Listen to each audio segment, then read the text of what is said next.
ரஷ்யாவுடன் போரை முடிவுக்கு கொண்டுவர இரண்டாவது அமைதி பேச்சுவார்த்தை நடத்த பிரதமர் மோடிக்கு உக்ரைன் அதிபர் ஜெலன்ஸ்கி அழைப்பு விடுத்துள்ளார். முன்னதாக பிரதமர் மோடி ரஷ்யா மற்றும் உக்ரைன் நாடுகளுக்கு சென்று அதிபர்களை சந்தித்து போரை முடிவுக்கு கொண்டுவர முயற்சி எடுத்தது நினைவிருக்கலாம். ஜம்மு காஷ்மீர் சட்டசபைக்கு முதல் கட்ட தேர்தல் நடந்து முடிந்தது. இரண்டாம் கட்டமாக புதனன்று 26 தொகுதிகளுக்கு ஓட்டுப்பதிவு நடந்தது. 25 லட்சம் வாக்காளர்கள் வாக்கு உரிமை பெற்றிருந்தனர். அமைதியாக நடந்த தேர்தலில் 56.79% வாக்குகள் பதிவாகியிருப்பதாக முதன்மை தேர்தல் அதிகாரி போலே தெரிவித்தார். 26 தொகுதிகளில் 20 கடந்த 2014 தேர்தலை விட குறைவாகவே ஓட்டுகள் பதிவாகியுள்ளன. மருந்துகளின் தரம் குறித்து மருத்துவத்துறை அதிகாரிகளால் மாதாந்திர சோதனை நடத்தப்பட்டது. அதில் பாராசிட்டமால் உள்பட 53 மருந்துகள் தரமில்லாமல் இருந்ததாக மத்திய மருந்து தர கட்டுப்பாட்டு ஆணையம் தெரிவித்துள்ளது. போலி மருந்துகளால் தங்களுக்கு அவப்பெயர் ஏற்படுவதாக முன்னணி நிறுவனங்கள் வேதனை தெரிவித்துள்ளன. ஹங்கேரியில் நடைபெற்ற 45வது செஸ் ஒலிம்பியாட் போட்டியில் இந்தியாவின் ஆண்கள் மகளிர் அணி 2 தங்கப் பதக்கங்களை வென்றது. செஸ் ஒலிம்பியாடில் பங்கேற்ற வீரர்கள் வீராங்கனைகளை பிரதமர் மோடி தமது வீட்டில் சந்தித்து பேசினார்.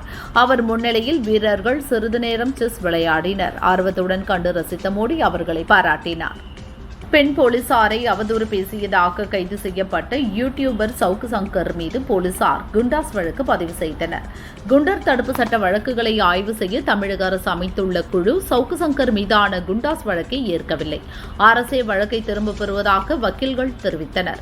இதை ஏற்ற நீதிபதிகள் சங்கர் மீதான குண்டாஸ் வழக்கை ரத்து செய்தனர். இதையடுத்து மதுரை சிறையில் இருந்த சவுக்கு சங்கர் ஜாமீனில் விடுவிக்கப்பட்டார். சேலம் மேட்டூரில் தூக்கணாம்பட்டி ஆர்டிஓ அலுவலகத்தில் லஞ்ச ஒழிப்பு போலீசார் சோதனையிட்டனர். 7 மணி நேரம் நடந்த சோதனையில் புகைப்பட அரங்கம், கழிவறை ஜன்னல்கள் வழியாக கட்டுக்கட்டாக லஞ்சப்பணம் வெளியே வீசப்பட்டு இருந்தது தெரிந்தது. மொத்தம் 1,30,600 ரூபாய் கைப்பற்றப்பட்டது. ரெய்டு வருவது தெரிந்து அலுவலர்கள் பணத்தை வெளியே வீசியிருக்கலாம் என கூறப்படுகிறது. ஆர்டிஓ மீனாகுமாரி, புகைப்பட அரங்க பணியாளர் ஜெயபிரகாஷ் மீது வழக்கு பதியப்பட்டது. திருச்சி மாவட்டம் திருவெரும்பூர் அரசு ஐடிஐ, துவாக்குடி அரசு கல்லூரி அருகிலும் டாஸ்மாக் கடைகள் செயல்படுகின்றன. இந்த மதுக்கடைகளை மூடக்கோரி மார்க்சிஸ்ட் கட்சியின் இந்திய மாணவர் சங்கம் சார்பில் துவாக்குடி அரசு கல்லூரி முன் ஆர்ப்பாட்டம் நடைபெற்றது. ஆர்ப்பாட்டத்தில் முதல்வர் ஸ்டாலினுக்கு மாணவர்கள் எச்சரிக்கை விடுத்தனர். திருநெல்வேலியை சேர்ந்த கல்லூரி மாணவி சாந்தா ஷர்மிளா ஒரே நேரத்தில் 2 கைகளால் 12 திருக்குறள்களை எழுதி சாதனை படைத்துள்ளார். இவரை பாராட்டி இந்திய புக் ஆஃப் ரெக்கார்ட்ஸ் நிறுவனம் மற்றும் இன்டர்நேஷனல் புக் ஆஃப் ரெக்கார்ட்ஸ் நிறுவனம் சான்றிதழ் வழங்கியுள்ளது. முதல்வர் ஸ்டாலினை சந்தித்து வாழ்த்து பெற்றார். திருப்பதி வெங்கடாஜலபதி கோயில் லட்டு பிரசாதத்தில் விலங்கு கொழுப்பு கலக்கப்பட்டதாக முதல்வர் சந்திரபாபு குற்றம் சாட்டியிருந்தார். இதை முன்னாள் முதல்வர் ஜெகன் மறுத்தார். சந்திரபாபுதான் பொய் தகவலை கூறி பாவம் செய்துவிட்டார். அதற்காக பரிகாரம் தேடப்போவதாக அறிவித்துள்ளார். 28ஆம் தேதி மாநிலம் முழுவதும் கோயில்களில் நடைபெறும் பரிகார பூஜையில் மக்கள் கலந்து கொள்ள வேண்டும் என அழைத்துள்ளார். காங்கிரஸை விட வஞ்சகர், நேர்மையற்றவர் யாரும் இருக்க முடியாது என பிரதமர் மோடி தெரிவித்தார். காங்கிரஸ் அதன் கூட்டணி கட்சிகளுக்கு அமைதி பிடிக்காது. காஷ்மீரில் மீண்டும் 370வது சட்டப்பிரிவை கொண்டுவர விரும்புகிறார்கள். இடஒதுக்கீடு மீதான வெறுப்பு காங்கிரசின் டிஎன்ஏவில் உள்ளது என்றும் பிரதமர் மோடி தெரிவித்தார். ஹரியானா சட்டசபை தேர்தல் அக்டோபர் 1 ஒரே கட்டமாக நடக்கிறது. 4 ஓட்டுகள் எண்ணப்படுகிறது. ஹரியானா சட்டசபை தேர்தலையொட்டி பிரதமர் மோடி இன்று அங்கு பிரச்சாரம் செய்கிறார். அங்குள்ள சோனாபட், ஹிசார் உள்ளிட்ட இடங்களில் பேரணி, பிரச்சார கூட்டங்களில் பங்கேற்று பாரதிய ஜனதா வேட்பாளர்களை ஆதரித்து பேசுகிறார். ஜம்மு மற்றும் காஷ்மீரின் மாநில அந்தஸ்து மீட்டெடுக்கப்பட வேண்டும். மத்தியில் இந்திய கூட்டணி ஆட்சி அமைந்ததும் காஷ்மீரின் மாநில அந்தஸ்து எங்களால் மீட்டெடுக்கப்படும் என ராகுல் கூறினார். ஜம்மு மற்றும் காஷ்மீரின் ஆப்பிள் அமெரிக்கா மற்றும் ஜப்பானுக்கு சென்றடைய வேண்டும் என்றால் மாநில அந்தஸ்து மீட்டெடுக்கப்பட வேண்டும் என்றும் தெரிவித்தார். திமுக ஆட்சி பொறுப்பேற்ற பிறகு ஈர்த்த 10 லட்சம் கோடி ரூபாய் முதலீடுகளில் 60% பணிகள் நிறைவேறியிருக்கிறது என்று முதல்வர் ஸ்டாலின் கூறியுள்ளார். மீதமுள்ள 40% பணிகள் நிறைவேற்றுவதற்கான பணிகளை விரைந்து செய்யுமாறு அறிவுறுத்தியுள்ளேன். 50 லட்சம் இளைஞர்களுக்கு வேலைவாய்ப்பை உருவாக்கிட வேண்டுமென இலக்கு நிர்ணயித்துள்ளேன் என்றும் தெரிவித்தார். விசிக கட்சியின் துணை பொதுச் செயலாளர் ஆதவ் அர்ஜுனா திருமாவளவன் துணை முதல்வராக வேண்டும் என பேசியிருந்தார். இது கூட்டணிக்குள் சலசலப்பை ஏற்படுத்திய நிலையில் அக்கட்சியின் தலைவர் திருமாவளவன் கோவையில் இதற்கு பதிலளித்துள்ளார். திமுக விசிக இடையே எந்த சலசலப்பும் இல்லை, விரிசல் உருவாவதற்கு வாய்ப்பும் இல்லை என தெரிவித்தார். முடா முறைகேட்டில் விதிகளை மீறி மனைவி பார்வதிக்கு நிலங்களை ஒதுக்கியதாக கர்நாடக முதல்வர் சித்தராமையா மீது குற்றம் சாட்டப்பட்டுள்ளது. இது தொடர்பாக ஸ்நேகமயி கிருஷ்ணா என்பவர் தாக்கல் செய்த மனுவை விசாரித்த பெங்களூரு சிறப்பு கோர்ட் விசாரணை நடத்தி 3 மாதங்களில் அறிக்கை தாக்கல் செய்ய லோக் ஆயுக்தாவுக்கு உத்தரவிட்டுள்ளது. மதச்சார்பின்மை ஐரோப்பாவில் தோன்றியது, ஆனால் பாரதம் இந்து மதம் ஆகிய இரண்டையும் பிரிக்க முடியாது என்று தமிழக கவர்னர் ரவி பேசியிருந்தார். இது பற்றிய கேள்விக்கு பதிலளித்த சபாநாயகர் அப்பாவு, அரசியலமைப்பு சட்டத்துக்கு எதிராக பேசுவதை அவர் நிறுத்த வேண்டும். அரசியலமைப்பு சட்டம் 15, 17வது பிரிவை படித்து பார்த்த பிறகு பேச வேண்டும் என்றார். மேலும் கவர்னர் ரவி கோட்ஸை போல பேசுகிறார் என்றும் விமர்சனம் செய்தார். அமெரிக்காவில் இந்தியாவை அவதூறாக பேசியதற்காக ராகுலின் பாஸ்போர்ட்டை ரத்து செய்ய கோரி பாரதிய ஜனதா சார்பில் லோக்சபா சபாநாயகர் ஓம் பிர்லாவுக்கு கடிதம் எழுதப்பட்டுள்ளது. நாட்டின் நற்பெயருக்கு சேதம் விளைவிப்பதை கருத்து சுதந்திரம் என்ற பெயரில் நியாயப்படுத்த முடியாது என பாரதிய ஜனதா தரப்பில் கூறப்பட்டுள்ளது. முதல்வர் சந்திரபாபு அரசியல் ஆதாயத்திற்காக திருப்பதி லட்டில் விலங்கு கொழுப்பு கலக்கப்பட்டதாக பொய் பிரச்சாரம் செய்ததாக ஜெகன்மோகன் கூறினார். முதல்வர் பதவியில் இருந்து கொண்டு திருப்பதி லட்டுக்கும் வெங்கடேஸ்வர சாமிக்கும் களங்கம் ஏற்படுத்தியுள்ளார். எனவே ஒய்எஸ்ஆர் காங்கிரஸ் சார்பில் மாநிலம் முழுவதும் கோவில்களில் சிறப்பு பூஜை நடத்த வேண்டும் என ஜெகன்மோகன் ரெட்டி அழைப்பு விடுத்துள்ளார். மத்திய அரசால் ரத்து செய்யப்பட்ட 3 வேளாண் சட்டங்களை திரும்ப கொண்டு வர வேண்டும் என நடிகையும் பாஜக எம்பியுமான கங்கனா ரணாவத் தெரிவித்த கருத்திற்கு நாடு முழுவதும் கடும் எதிர்ப்பு கிளம்பியது. இதையடுத்து வேளாண் சட்டங்கள் குறித்த தனது பேச்சை வாபஸ் பெறுவதாகவும் பாஜகவின் நிலைப்பாட்டை ஏற்றுக்கொள்வதாகவும் பகிரங்கமாக அறிவித்து மன்னிப்பு கோரினார். டெல்லியில் நடந்த காமன்வெல்த் பார்லிமெண்ட் 2 நாள் கருத்தரங்கின் முடிவில் லோக்சபா சபாநாயகர் ஓம் பிர்லா பேசினார். லோக்சபாவைப் போலவே அனைத்து மாநில சட்டசபைகளிலும் செயற்கை நுண்ணறிவு தொழில்நுட்பம் உள்ளிட்ட நவீன வசதிகளை கொண்டு வர வேண்டும். அலுவல்கள் அனைத்தையும் டிஜிட்டல் மயமாக்க நடவடிக்கை எடுக்க வேண்டும் என ஓம் பிர்லா பேசினார். இந்தியாவில் ஒரே நாடு ஒரே டிஜிட்டல் பிளாட்ஃபார்ம் என்ற இலக்கை எட்ட வேண்டும் என சபாநாயகர் ஓம் பிர்லா தெரிவித்துள்ளார். மகாராஷ்டிர மாநிலம் விதர்பா பகுதியில் கட்சி முக்கிய பொறுப்பாளர்கள் மற்றும் நிர்வாகிகளுடன் உள்துறை அமைச்சர் அமித்ஷா முக்கிய ஆலோசனை நடத்தினார். மகாராஷ்டிராவில் பாரதிய ஜனதா அறுதி பெரும்பான்மையுடன் ஆட்சியை பிடிக்க ஒவ்வொரு தொண்டரும் பணியாற்ற வேண்டும் என அமித்ஷா அறிவுறுத்தினார். 3 குற்றவியல் சட்டங்களை எதிர்த்து தொடுக்கப்பட்ட வழக்கில் மத்திய அரசுக்கு சென்னை ஹைகோர்ட் நோட்டீஸ் அனுப்பியுள்ளது. அந்த 3 சட்டங்களுக்கும் ஹிந்தியில் பெயர் வைத்திருப்பதை சுட்டிக்காட்டி தமிழ்நாடு புதுச்சேரி வழக்கறிஞர்கள் கூட்டமைப்பு மனு தொடுத்திருந்தனர். இதை விசாரணைக்கு ஏற்றுக்கொண்ட ஹைகோர்ட் மனு குறித்து பதிலளிக்க உத்தரவிட்டுள்ளது.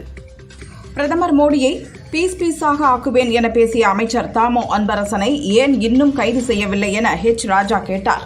முதல்வர் ஸ்டாலின் நாகரிகமான முதல்வர் என்றால் அவரை அமைச்சர் சபையிலிருந்து நீக்கி இருக்க வேண்டும் என்றார். பிரசாத லட்டுக்கு பயன்படும் நெய்யில் மாட்டுக் கொழுப்பை கலப்படம் செய்து கோயிலுக்கு 4 டேங்கர் லாரிகளில் விநியோகம் செய்திருப்பதாக திருப்பதி கிழக்கு காவல் நிலையத்தில் திண்டுக்கல் ஏஆர் டெய்ரி பால் நிறுவனம் மீது திருப்பதி தேவஸ்தான நிர்வாகம் புகார் அளித்துள்ளது. இளமையிலேயே ஏக்கத்திற்காக உழைத்தவர், ஈவேரா அண்ணாதுரை கொள்கையில் வளர்ந்தவர் அமைச்சர் உதயநிதி என அமைச்சர் பொன்முடி கூறினார். இளைஞர்களின் வழிகாட்டியாக உதயநிதி கட்டாயம் இருப்பார், துணை முதல்வருக்கு தகுதியானவர் என்றும் கூறினார்.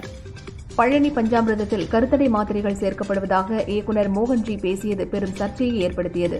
சொந்த ஜாமீனில் வெளிவந்த அவர் ஆந்திர முதல்வர் சந்திரபாபு நாயுடு திருப்பதி லட்டுவில் கலப்படம் இருப்பதாக வெளிப்படையாக தெரிவித்தார். அவர் பேசிய தைரியத்தில்தான் நான் பேசினேன் என கூறினார்.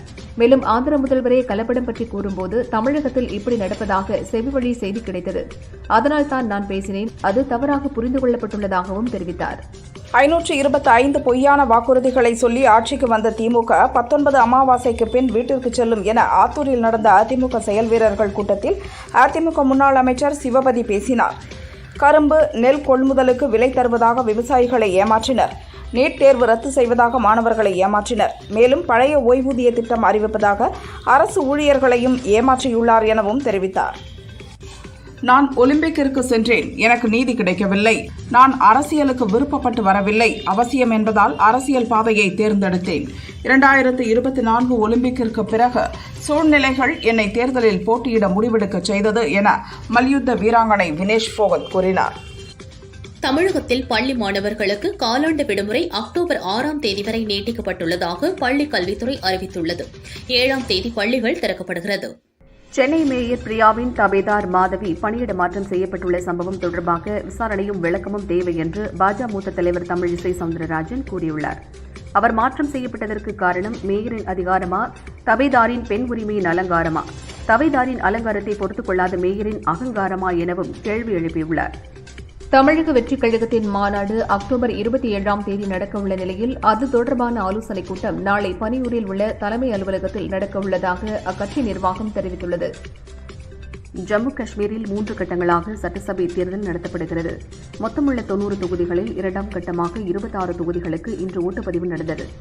காலை 7 மணி முதல் மாலை 6 மணி வரை மக்கள் வரிசையில் நின்று ஓட்டளித்தனர்.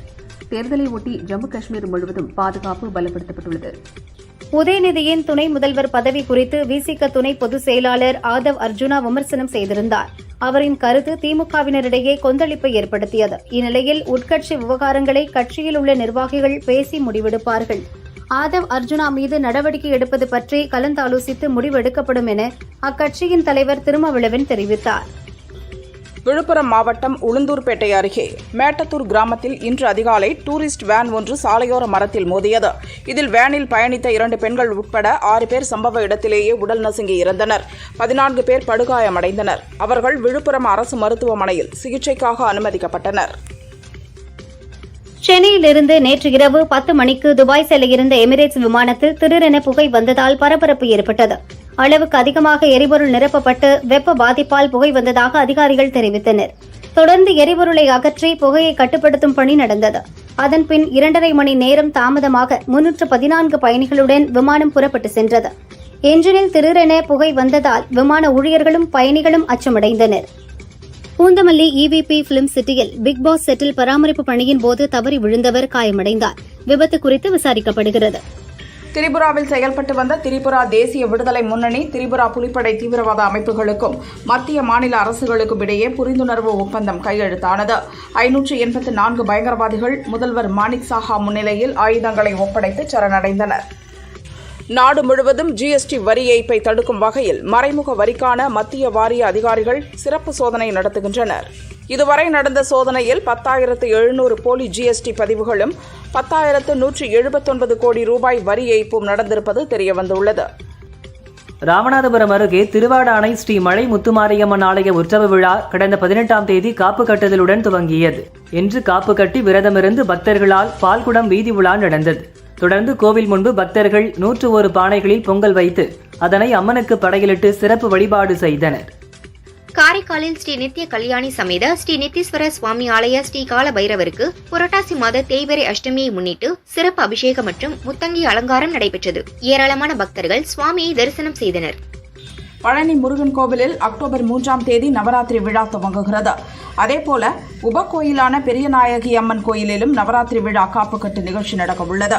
10 நாட்கள் நடக்கும் நவராத்திரி விழாவில் தினமும் மாலை 6 மணிக்கு பெரியநாயகி அம்மனுக்கு சிறப்பு அபிஷேகம் செய்யப்படுவதாக கோயில் நிர்வாகம் தெரிவித்துள்ளது.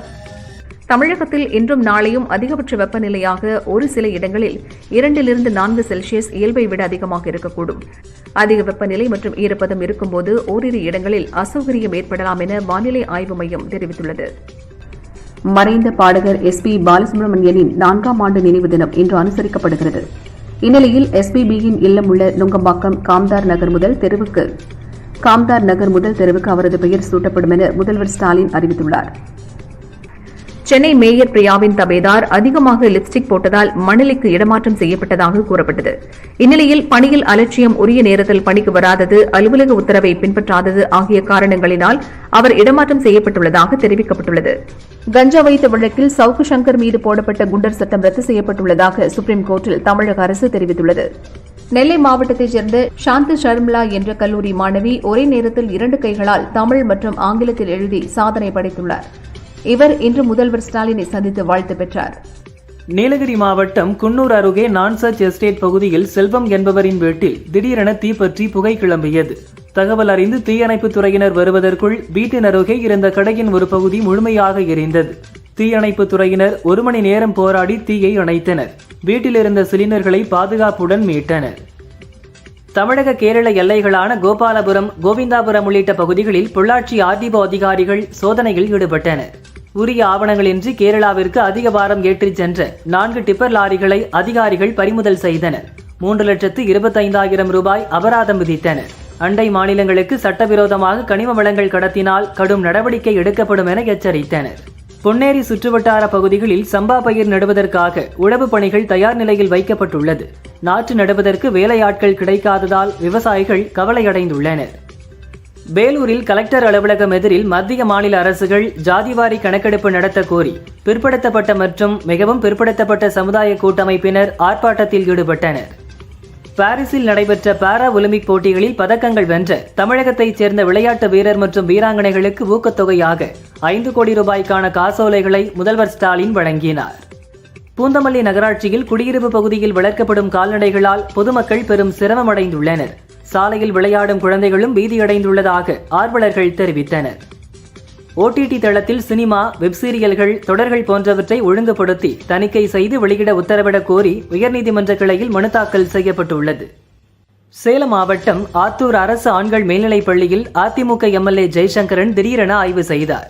மாணவர்களுக்கு வழங்கப்படும் முட்டைகளில் எடை குறைந்த முட்டைகள் அதிக அளவில் கலந்துள்ளதாக குற்றம் சாட்டினார்.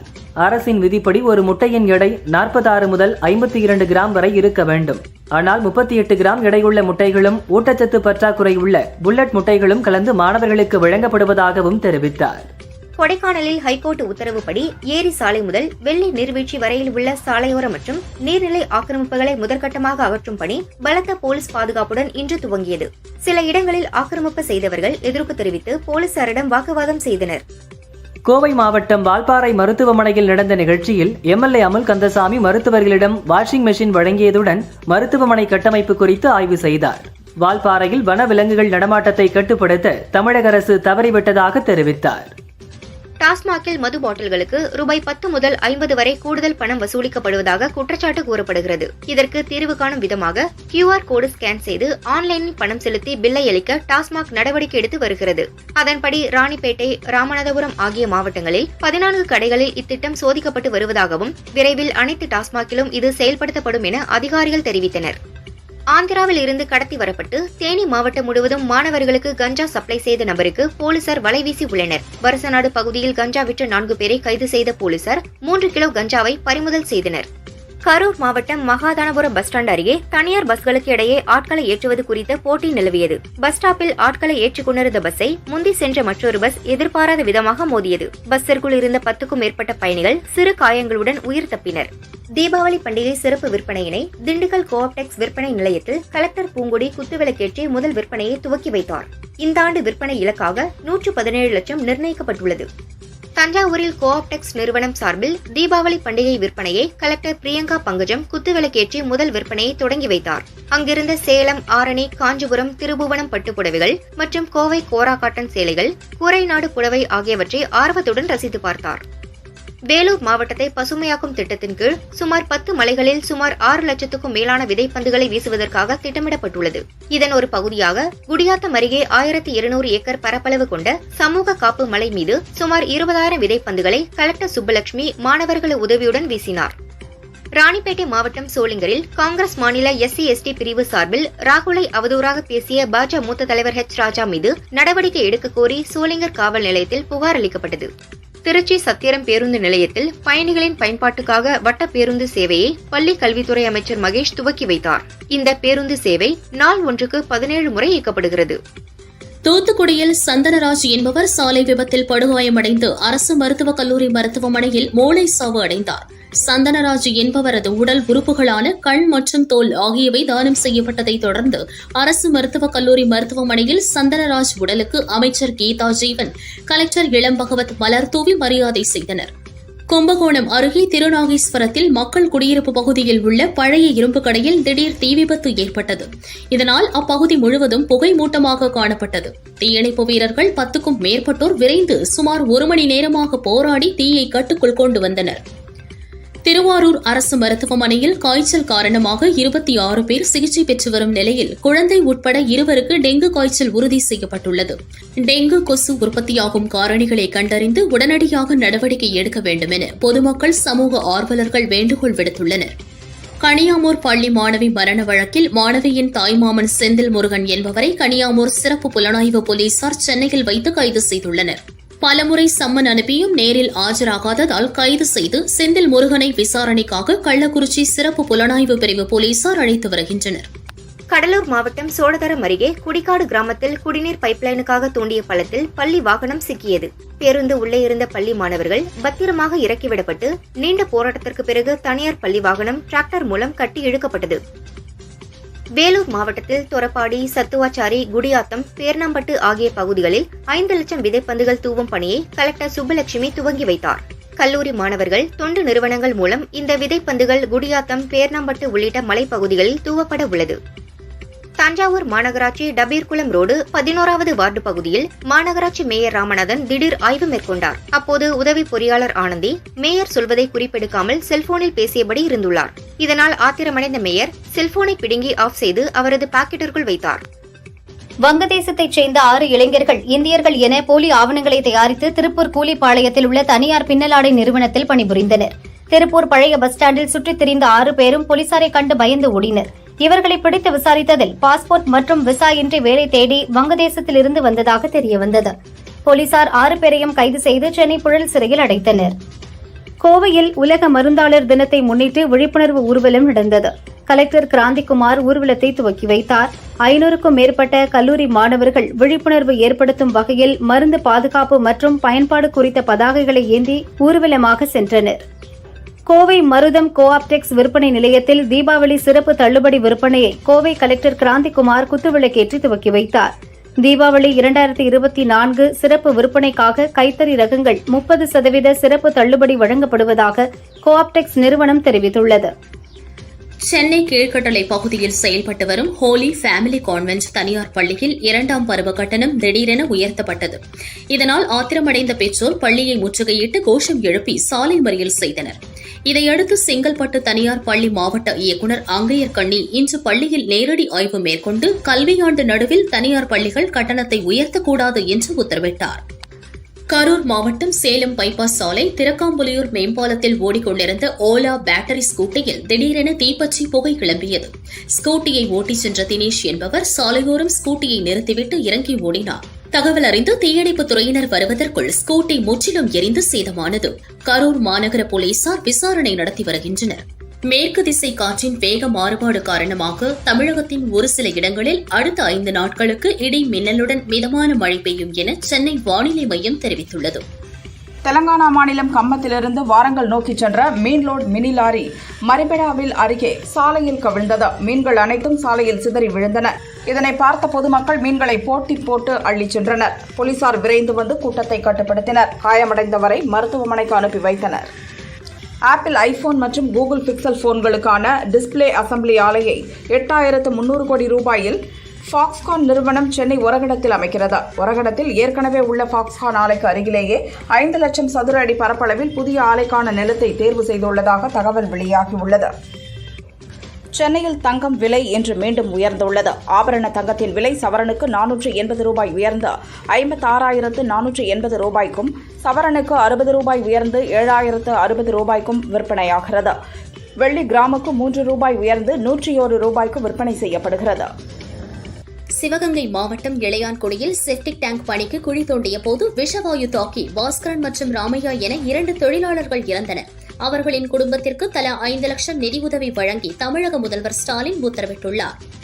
தமிழக கோயில்கள் மற்றும் பிற இடங்களில் வளர்க்கப்படும் யானைகளின் பாதுகாப்புக்கு நடவடிக்கை எடுக்க தமிழக அரசுக்கு உத்தரவிடக் கோரி சென்னை ஹைகோர்ட் மதுரை கிளையில் பொதுநல மனு தாக்கல் செய்யப்பட்டிருந்தது. மனுவை விசாரித்த நீதிபதிகள் ஆர். சுப்பிரமணியன் மற்றும் சுந்தர் மோகன் அமர்வினர் இதுகுறித்து பதிலளிக்க தமிழக அரசுக்கு நோட்டீஸ் அனுப்பி விசாரணையை ஒத்திவைத்தனர். நெல்லை பணக்குடி அருகே பைபாஸ் ரோட்டில் திருநங்கைகள் இரவு நேரங்களில் பாலியல் தொழில் செய்கின்றனர். 2 திருநங்கைகளை போலீசார் விசாரணைக்காக பணக்குடி காவல் நிலையம் அழைத்துச் சென்றதாக கூறப்படுகிறது. இதை கண்டித்து திருநங்கைகள் காவல் நிலையத்தை முற்றுகையிட்டனர். ஆத்திரமடைந்த போலீசார் தடியடி நடத்தி திருநங்கைகளை அடித்து விரட்டினர். தமிழகத்தில் கருங்கல் ஜல்லி தயாரிக்கும் கிரஷர்களை ஒட்டி அனுமதியின்றி போலி ஆலைகள் இயங்குகின்றன. அவை மலைகளில் பாறைகளை அதிக அளவு வெட்டி எடுக்கின்றனர். இதனால் மலைக்குன்றுகள் இருந்த இடங்கள் பெரிய பள்ளங்களாக மாறி வருகின்றன. இயற்கை வளமான மலைகளை பாதுகாக்க வேண்டும் என்றால் போலி நிறுவனங்களை கட்டுப்படுத்த வேண்டும் என கோரிக்கை எழுந்துள்ளது. நாடு முழுதும் உள்ள கோயில்களை அரசின் கட்டுப்பாட்டிலிருந்து விடுவித்து இந்துக்கள் வசம் ஒப்படைக்கும் பணியை இன்று முதல் தொடங்க உறுதியேற்றுள்ளதாக விஸ்வ இந்து பரிஷத் அமைப்பு அறிவித்துள்ளது. முதல் கட்டமாக அனைத்து மாநிலங்களிலும் போராட்டம் நடத்தி அந்தந்த மாநில முதல்வர்கள் மூலம் எங்கள் கோரிக்கையை கவர்னரிடம் சமர்ப்பிப்போம் என விஸ்வ இந்து பரிஷத் அமைப்பின் இணை பொதுச் செயலர் சுரேந்திர ஜெயின் கூறினார். வேலூர் மாநகராட்சிக்கு உட்பட்ட மதினா நகர் பகுதியில் சாலையை கடக்க முயன்ற 7 வயது சிறுமி மேல் 2-வீலர் மோதி விபத்துக்குள்ளானது. சிறுமிக்கு கை, கால் என பல்வேறு இடங்களில் காயம் ஏற்பட்டது. இப்பகுதியில் தொடர்ந்து விபத்துகள் நடக்கிறது. இங்கு வேகத்தடை அமைக்க வேண்டும் என பலமுறை கூறியும் மாநகராட்சி நிர்வாகம் நடவடிக்கை எடுக்கவில்லை என அப்பகுதி மக்கள் கூறினர். காரைக்காலை சேர்ந்த பாஜக மாவட்ட செயலாளர் விஜயகுமார் தனது குடும்பத்துடன் ஆந்திராவில் இருந்து காரைக்காலுக்கு திரும்பும் வழியில் பிசிக பிரமுகர் முல்லைமாறன் காரை முந்தியதாக கூறப்படுகிறது. இதனால் ஆத்திரமடைந்த முல்லைமாறன் விஜயகுமாரின் காரை வழிமறித்து தாக்கினார். இதுகுறித்த வீடியோ காட்சிகள் வெளியாகியுள்ளன. தெலுங்கானா மாநிலம் ஹைதராபாத் பழைய நகரமான பஹாடி ஷெரீப் சாலையில் பைக்கில் முன்னால் அமர்ந்திருந்த இளம்பெண் பைக்கை ஓட்டி செல்லும் இளைஞருக்கு முத்தம் கொடுத்துக் கொண்டு செல்கிறார். நடு ரோட்டில் நடந்த இந்த சம்பவம் குறித்து வாகன ஓட்டிகள் அதிருப்தி தெரிவித்தனர்.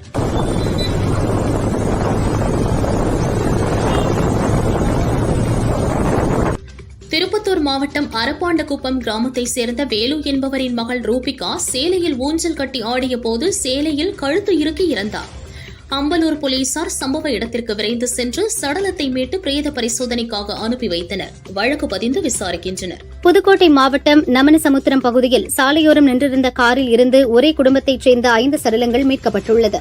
காரின் பதிவு எண்ணை வைத்து விசாரித்தபோது அவர்கள் சேலத்தைச் சேர்ந்தவர்கள் என தெரியவந்தது. கடன் தொல்லையால் விஷம் குடித்து தற்கொலை செய்து கொண்டிருக்கலாம் என சந்தேகிக்கப்படும் நிலையில் போலீஸ் விசாரிக்கிறது. மயிலாப்பூரில் சார் பதிவாளரை மிரட்டியது உள்ளிட்ட பல்வேறு வழக்குகள் பதியப்பட்டுள்ள நிலையில் யூடியூபர் வாராகி குண்டர் சட்டத்தில் கைது செய்யப்பட்டுள்ளார். ராஜீவ்காந்தி அரசு மருத்துவமனை டீன் உட்பட 40க்கும் மேற்பட்டோர்கள் வாராகி மீது புகார் அளித்துள்ளனர். சென்னை அண்ணா நகரை சேர்ந்த 10 வயது மைனர் சிறுமி பக்கத்து வீட்டு இளைஞரால் பலமுறை பாலியல் வன்கொடுமை செய்யப்பட்டுள்ளார். மகளிர் காவல் நிலையத்தில் புகார் அளித்த பெற்றோர்களை தாக்கி குற்றம் சாட்டப்பட்ட இளைஞரை புகாரில் இருந்து நீக்க சொல்லி காவல் ஆய்வாளர் துன்புறுத்தியுள்ளார். சம்பவம் குறித்து சென்னை ஹைகோர்ட் தாமாக முன்வந்து வழக்கு தொடர்ந்ததற்கு தமிழக அரசு எதிர்ப்பு தெரிவித்துள்ளது. இந்நிலையில் அரசு இதற்கு தகுந்த பதிலளிக்கவும் போக்சோ குற்றவாளிக்கு சட்ட ரீதியான தண்டனை வழங்கவும் தேவைப்பட்டால் ரகசிய கேபினில் விசாரணை மேற்கொள்ளலாம் என கூறிய நீதிபதிகள் வழக்கை அக்டோபர் 1க்கு ஒத்திவைத்தனர். திருப்பூர் மாவட்டம் அவினாசி அடுத்த வெள்ளமடையில் 10ஆம் வகுப்பு மாணவன் கௌதம் பள்ளி முடிந்து தனது நண்பர்களுடன் 110 அடி ஆழமுள்ள கிணற்றில் இடுப்பில் பிளாஸ்டிக் கேன் கட்டிக்கொண்டு நீச்சல் கற்றுக் கொண்டிருந்தார். அப்போது எதிர்பாராத விதமாக பிளாஸ்டிக் கேன் கழன்றதில் கௌதம் நீரில் மூழ்கினார். தகவல் அறிந்த தீயணைப்புத் துறையினர் 6 மணி நேரம் போராடி மாணவனின் உடலை மீட்டு அவினாசி அரசு மருத்துவமனைக்கு அனுப்பினர். மாணவன் இறந்த சம்பவம் அப்பகுதியில் பெரும் சோகத்தை ஏற்படுத்தியது. கோவை ரேஸ்கோர்ஸ் பகுதியில் 68 வயதுடைய ஆனந்த கிருஷ்ணன் என்பவர் இளம்பெண் ஒருவருக்கு டீயில் மயக்க மருந்து கலந்து கொடுத்து பாலியல் பலாத்காரம் செய்துள்ளார். இதுகுறித்து அந்த இளம்பெண் தேசிய மகளிர் ஆணையத்தில் புகார் அளித்தார். அந்த புகாரின் பேரில் கோவை ரேஸ்கோர்ஸ் போலீசார் தலைமறைவாக இருந்த ஆனந்த கிருஷ்ணனை கைது செய்து சிறையில் அடைத்தனர். கோவை கலெக்டர் அலுவலகத்திற்கு கிராஜுவிட்டி தொகையை பெறுவதற்காக வந்த சிறில் ஆரோக்கியம் அலெக்சாண்டர் என்பவரிடம் கருவூல அலுவலக கல்வி பிரிவு கண்காணிப்பாளர் ராஜா 2000 ரூபாய் லஞ்சம் வாங்கியுள்ளார். அப்போது மறைந்திருந்த லஞ்ச ஒழிப்பு போலீசார் ராஜாவை கையும் களவுமாக பிடித்தனர். பணத்தை பறிமுதல் செய்து விசாரணை நடத்தி வருகின்றனர். இளம்பெண் அளித்த பாலியல் புகார் தொடர்பாக பிரபல யூடியூபர் ஹர்ஷா சாய் மீது வழக்கு பதிவு செய்யப்பட்டுள்ளது. 2 கோடி ரூபாய் பண மோசடி செய்ததாக புகார் தெரிவித்துள்ளார். ஆந்திரா சித்தூர் மாவட்டம் குப்பத்தில் தனியார் மருத்துவக் கல்லூரியில் படிக்கும் கேரளாவைச் சேர்ந்த காதலியை சந்திக்க காதலன் மாறுவேடத்தில் வந்தார். கல்லூரி விடுதியில் ஊழியர்கள் சோதனை செய்தபோது அவர் மாட்டிக்கொண்டார். அந்த இளைஞரை பிடித்து ஊழியர்கள் போலீசில் ஒப்படைத்தனர். சீன ராணுவம் பசிபிக் பெருங்கடலில் கண்டம் விட்டு கண்டம் பாயும் ஏவுகணையை இன்று சோதனை செய்ததாக அந்நாட்டின் பாதுகாப்புத்துறை அமைச்சகம் தெரிவித்துள்ளது. ஆயுத செயல்திறன் மற்றும் ராணுவ பயிற்சி திறனை ஆய்வு செய்வதற்காக மேற்கொள்ளப்பட்ட இந்த சோதனையில் நிர்ணயிக்கப்பட்ட இலக்குகளை சீன ராணுவம் அடைந்துள்ளதாக தெரிவிக்கப்பட்டுள்ளது. ஆஸ்திரேலியாவைச் சேர்ந்த லோவி என்ற நிறுவனம் புவிசார் அரசியலை சமாளிக்கும் திறனை வைத்து ஆசியாவில் சக்தி வாய்ந்த நாடுகள் பட்டியலை தயாரித்துள்ளது. இதில் முதலிடத்தில் அமெரிக்கா உள்ளது. 2வது இடத்தில் சீனா, 3வது இடத்தில் இந்தியா, 4வது இடத்தில் ஜப்பான், 5வது இடத்தில் ஆஸ்திரேலியா உள்ளது. நியூயார்க்கில் ஐநா பொதுசபை கூட்டத்தொடரில் பங்கேற்க வந்தபோது வங்கதேச அரசின் இடைக்கால தலைவர் முகமது யூனுஸ், அதிபர் ஜோ பைடன் ஆகிய இருவரும் சந்தித்து பேசினர். வங்கதேச இடைக்கால அரசிற்கு அமெரிக்கா முழு ஆதரவு வழங்கும் என பைடன் உறுதியளித்தார். இலங்கையில் சமீபத்தில் நடந்த அதிபர் தேர்தலில் தேசிய மக்கள் சக்தி கட்சியைச் சேர்ந்த அனுரகுமார திசநாயக்கே வெற்றி பெற்று புதிய அதிபரானார். இலங்கை பார்லிமெண்டை கலைத்துவிட்டு தேர்தல் மூலம் ஆட்சி அமைக்க விரும்புவதாக கூறிய அதிபர் அனுரகுமார திசநாயக்க பார்லிமெண்டை கலைப்பதற்கான உத்தரவில் கையெழுத்திட்டுள்ளார். நவம்பர் 14 இலங்கை பார்லிமெண்ட் தேர்தல் நடைபெறும் என முறையாக அறிவிப்பு வெளியிடப்பட்டுள்ளது. நடிகர் தனுஷ் 4வதாக இட்லி கடை என்ற படத்தை இயக்கி நடிக்கிறார். ராஜ்கிரண், அருண் விஜய், நித்யா மேனன் உள்ளிட்டோரும் நடிக்கின்றனர். இவர்களுடன் நடிகர் அசோக் செல்வனும் நடிப்பதாக செய்தி வந்தது. இதை மறுத்துள்ள அசோக் செல்வன், தனுஷை நேசிக்கிறேன், அவரின் ரசிகனும் கூட. ஆனால் இட்லி கடையில் நான் நடிக்கவில்லை. எதிர்காலத்தில் அவரது படத்தில் பணியாற்ற ஆர்வமாய் உள்ளேன் என்றார். ஞானவேல் இயக்கத்தில் ரஜினி நடித்துள்ள வேட்டையன் படத்தில் ஹிந்தி நடிகர் அமிதாப் பச்சன் நடித்துள்ளார். சமீபத்தில் இப்பட டீசர் வெளியானது. இதில் அவருக்கு நடிகர் பிரகாஷ் ராஜ் குரல் கொடுத்திருக்கிறார். ஆனால் அது சரியாக இல்லை என பலரும் கருத்து தெரிவித்தனர். இதையடுத்து அமிதாப்புக்கு ஹிந்தி தவிர மற்ற மொழிகளில் AI மூலம் அவரின் குரலையே பயன்படுத்த பணிகள் நடக்கின்றன. அக்டோபர் 10 படம் ரிலீஸ் ஆகிறது. கட்டா, குஸ்தி, பொன்னியின் செல்வன் ஆகிய படங்களில் நடித்தவர் ஐஸ்வர்யா லட்சுமி தற்போது கமலின் தக்லைஃப் படத்தில் நடித்துள்ளார். ரசிகர்களுடன் வலைதளத்தில் கலந்துரையாடினார். ஒரு ரசிகர், நீங்கள் ஏதாவது ரிலேஷன்ஷிப்பில் இருக்கிறீர்களா என கேட்டார். அதற்கு இதுபோன்றுதான் பலரும் கேட்கிறார்கள். நான் மகிழ்ச்சியான சிங்கிளாக இருக்கிறேன். தயவு செய்து என்னை டபுள் ஆக்க முயற்சிக்க வேண்டாம் என்றார். படங்களுக்கு இசையமைப்பது மட்டுமின்றி வெளிநாடுகள் மற்றும் தமிழகத்தின் முக்கிய நகரங்களில் இளையராஜா இசை நிகழ்ச்சி நடத்துகிறார். சமீபத்தில் கும்பகோணத்தில் ஒரு இசை நிகழ்ச்சி நடத்தினார். தற்போது இளையராஜா வெளியிட்ட பதிவில், பெரும் மழையிலும் என் இசை நிகழ்ச்சியை ரசிக்க வந்த கும்பகோண மக்களே, உங்களின் ஆதரவை மறக்க முடியாது, நன்றி. இனி என் இசை பயணம் தலைநகரில் மட்டுமல்லாமல் தமிழகத்தில் உள்ள அனைத்து ஊர்களிலும் நடைபெறும் என குறிப்பிட்டுள்ளார். பிரபல ஹிந்தி நடிகை ஊர்மிளா மடோன்கர் வயது 50 தமிழில் கமலுடன் இந்தியன் படத்தில் நடித்தார். இதில் அவர் ஆடிய அக்கடான்னு நாங்க விட போட்ட பாடலை ரசிகர்கள் எளிதில் மறக்க மாட்டார்கள். ஊர்மிளா தன்னை விட 10 வயது குறைவான காஷ்மீரைச் சேர்ந்த தொழிலதிபர் மாடலான மொக்சின் அக்தர்மீர் என்பவரை காதலித்தார். 2014 திருமணம் செய்தார். 8 ஆண்டுகள் ஒன்றாக வாழ்ந்த இவர்களுக்குள் இப்போது விரிசல் ஏற்பட்டுள்ளது. மொக்சினிடமிருந்து விவாகரத்து கோரி மும்பை குடும்ப நல நீதிமன்றத்தில் ஊர்மிளா மனு தாக்கல் செய்துள்ளார். மலையாள திரையுலகில் பாலியல் துன்புறுத்தல் குறித்த புகார்கள் மிகுந்த பரபரப்பை ஏற்படுத்தி வருகின்றது. இந்நிலையில் பாலியல் துன்புறுத்தல் தொடர்பான புகார்களை விசாரிக்கும் சிறப்பு புலனாய்வு குழு பெண் நடிகை ஒருவர் அளித்த புகாரின் அடிப்படையில் நடிகர் இடவேலு பாபுவை கைது செய்துள்ளது. சினிமா தொடர்பான புதிய தொழில்நுட்பங்களை தனது சினிமாவில் முதலில் பயன்படுத்த நினைப்பவர் கமல் பல புதிய தொழில்நுட்ப விஷயங்களை அறிமுகம் செய்திருக்கிறார். தற்போது சினிமா AI கட்டத்தை நோக்கி நகர துவங்கியுள்ளது. இது பற்றி முழுமையாக தெரிந்து கொள்ள 3 மாத பயிற்சி வகுப்பு ஒன்றில் சேர்ந்து படிக்க கமல் அமெரிக்கா சென்றுள்ளாராம். அதனுடன் அவரின் கதராடை நிறுவனத்தை விரிவுபடுத்தும் பணிக்காகவும் சென்றிருப்பதாக சொல்லப்படுகிறது.